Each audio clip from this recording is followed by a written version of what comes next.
Hey, my jujubes, welcome back to the channel. If you are new to the channel, don't forget to like, share, comment, or subscribe. And subscribe, I would greatly appreciate it. Today I have KFC. My daughter wanted to get some, so I said, fine. That means I don't have to cook and I could just enjoy. I am cheating, so if anybody who knows me watch, don't tell nobody, okay? Because I'm eating this today, okay? So I just have a leg and a thigh, which is my favorite. I have coleslaw here, which I love KFC's coleslaw. And y'all know KFC got fries now. Look, that's so crazy. They got French fries, but they got rid of the potato wedges, which I think I would have preferred if they kept the wedge. And I got a biscuit. So I'm just gonna get right in. How are you guys doing today? I missed y'all on yesterday. I was tired. I said I was going to try to get on here. I came home yesterday, cooked my food, ate it real fast, and I said, oh, I can't make no video because I done ate the food. Ain't no food. It's gone. I done ate that right on up. Who eat honey on a chicken? Because I do. Honey and hot sauce. It's a nice little combination. So I hope you guys are doing well on this rainy day here. It's rainy. It was just sunshine and 70 degrees yesterday. And then today, guess what? It's raining. But that's Ohio weather for you. So I hope everybody is still holding up the best that you can considering the circumstances. You might be at home. You might be working. So hopefully you're doing very well.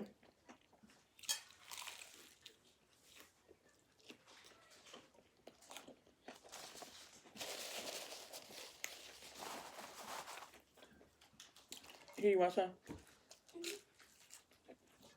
Get your plate. Oh, okay. You can give Kenny some of my fries. So how have you guys been? I know I asked that twice already. But I missed y'all. Just empty those out the box. So I don't really have a topic today, so I'm just gonna try to kind of wing it. I've been reading so many books that I don't have the books. I don't got the books mixed together, and I done read the same book 2, 3, 4 times. Sometimes I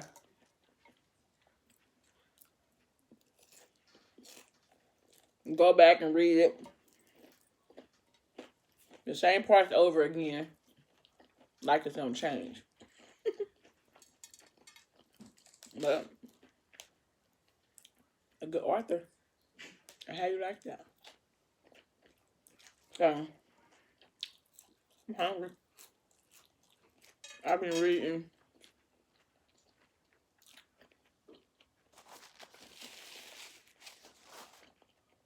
books by Ashley Antoinette, and I just reread The Cartel by Ashley Antoinette and her husband Joavis Coleman. And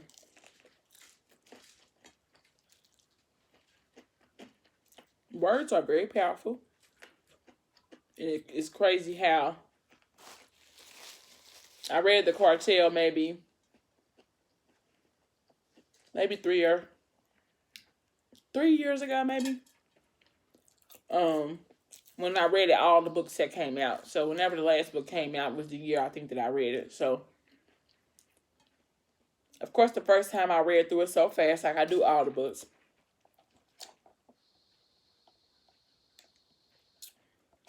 Ooh, that's good. I haven't had a pop in a little bit over 30 days, and that was my first one. And I feel bad, but only for a little bit. But I read the book so fast the first time that, you miss parts, stuff that will really be important.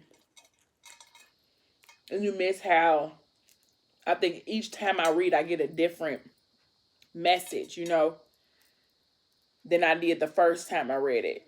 I'm not gonna go over the whole book because I would be here for days because the cartel has 7 books, and so I'm not even going to do that. But what I will say is that sometimes that whole love thing can become like a crazy circus, okay?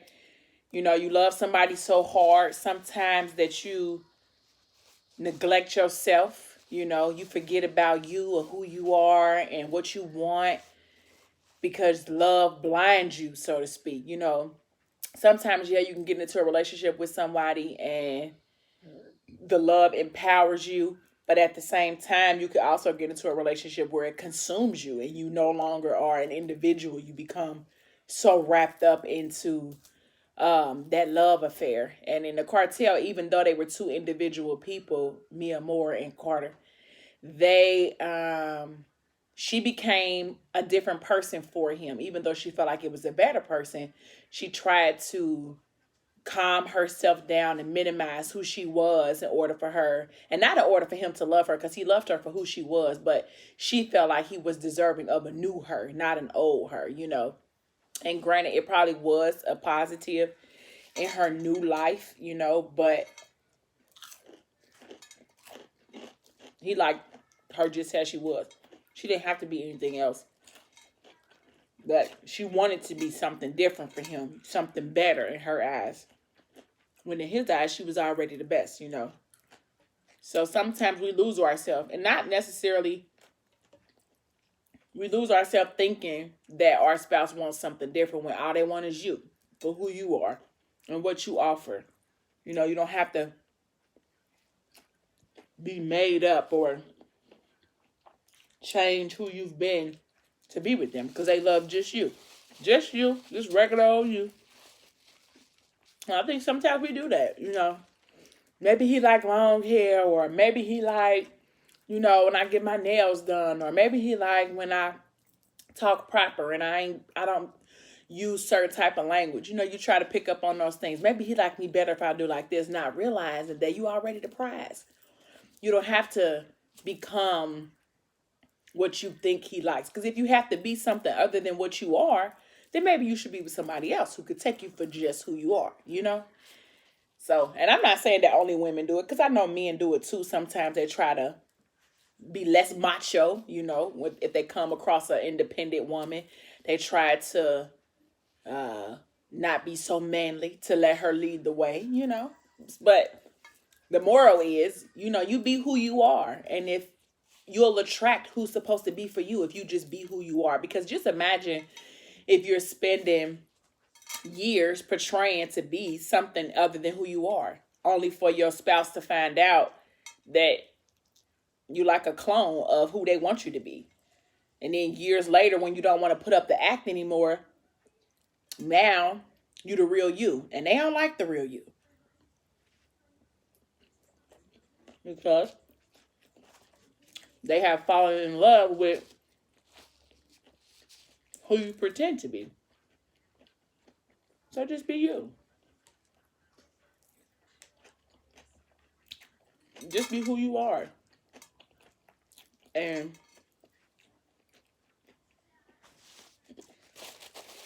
who's supposed to be for you will be.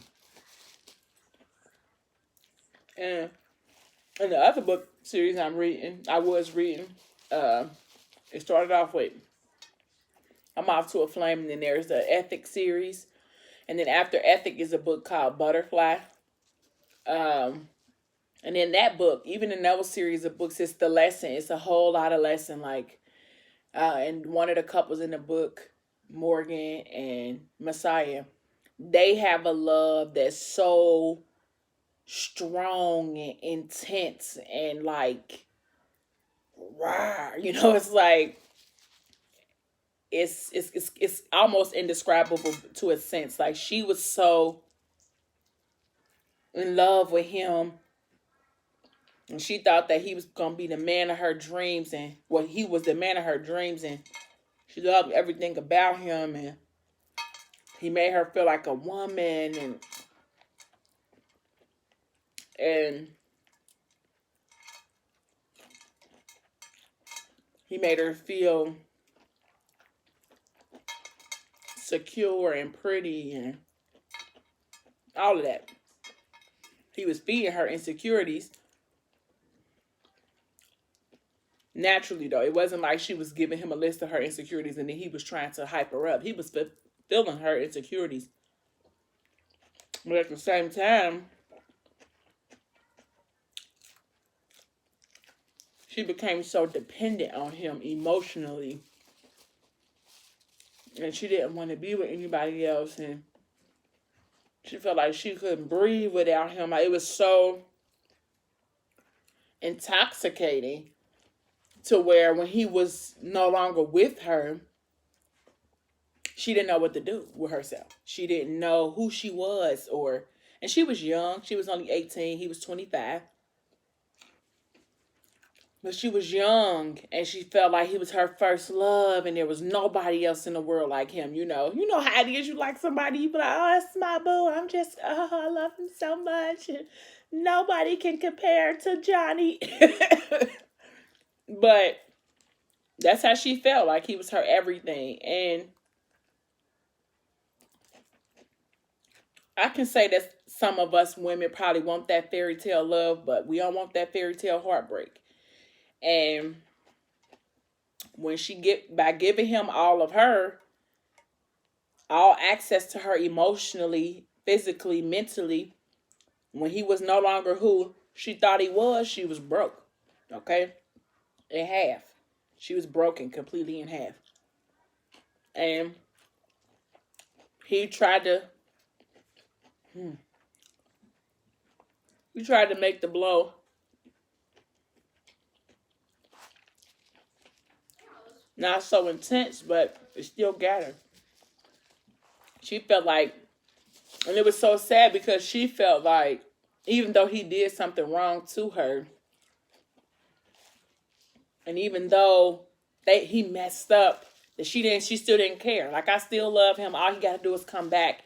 All he has to do is come back to me, and I can forget about it. She was so desperate for that affection and that love from him. And not even to say that she didn't get it from her adoptive father. She did. But she wanted something that was strictly for her and that was strictly from something else. She wanted to build her own with him. And she was trying. They agreed, like, we should have a baby together. And when he hit her with that reality stick, like, I ain't who you think I am, she couldn't handle it. Okay? She could not. And he pushed her away. Granted, he did it very rough. Okay, he said some things that maybe he shouldn't have said, you know, and he did it a way that I'm sure she didn't want him to do. And she was broke after that. Broke, okay? Broke, like, tried to commit suicide, broke. So that's like, don't put all of who you are into somebody else. Like, you give that person so much power that if they decide to snip you, it's over. She tried to kill herself. She put herself in a car and tried to take herself out. And like, as much as we want to experience love, I don't think I want to experience no love like that. Okay? I don't want to feel like if you ain't here, I can't breathe to the point where I'm actually going to try to make myself not breathe. I don't want to do that. I don't. But it was deep, okay? The love was deep. And she suffers from one book to the next. Her heartbreak is so intense. And the writer who writes the book, she make you feel that heartbreak right with her. I was crying with her. Like, I know. I was crying with her. I was feeling her pain. I was hoping for the best. I'm reading the book telling like, it's going to be all right, girl. It's going to be okay. Because that's what I felt like she needed to hear, okay? Because she was bad. She was down bad. And she stays down bad for a while. Now she's just a shell of a person. You know, moving through life, trying to be what she think everybody wants her to be. Do what everybody wants her to do. She's moved on, but not really. She's with a man that she's been with for 2 years. They have not been intimate or nothing. He say, I love you. She hurry up and hang up the phone. She just there. existing, but no living, you know. But that heartbreak she had, baby, was bad. I felt like Lil Morgan was my sister and I needed to help her. Like, girl, what you need? I know, I'm sorry, I know. Girl, I know he ain't no good, I know.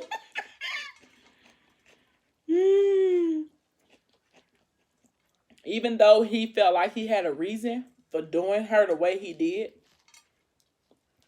it don't take away from that hurt, though. It don't. It did not for Lil Morgan. She was a little, her heart was still broke. But there's some good love stories in there, some good lessons in those books. Ashley Antoinette, like I said, she a writer. She puts you right in there with her. She make you feel like you are either the character, themselves, or you write in the book with them. At least for me, okay? I jump right in there. I'm a character in the book. I'm a sister or cousin of somebody. That's how I feel. But there's a lot of lessons in that book. It really is. It's a lot of love lessons. I just ordered another book from Amazon called Relationship Goals. It's by he's a preacher. His name is Michael Todd. So that's my new book. I'm going to get out of Ethic Land and Butterfly for a while until Butterfly come out in June. Now when Butterfly 2 come out in June, I'm going to be back in the land with them. And then Butterfly 3 comes out in December. So you know I'm all caught up. But a book can take you away. But like I said, I'll try to get all of the lessons I can get from them books. But some of them be deep, okay? I mean deep. So this is a quick little video, and I thank you all for coming to see me. I am full right now, okay? I'm done.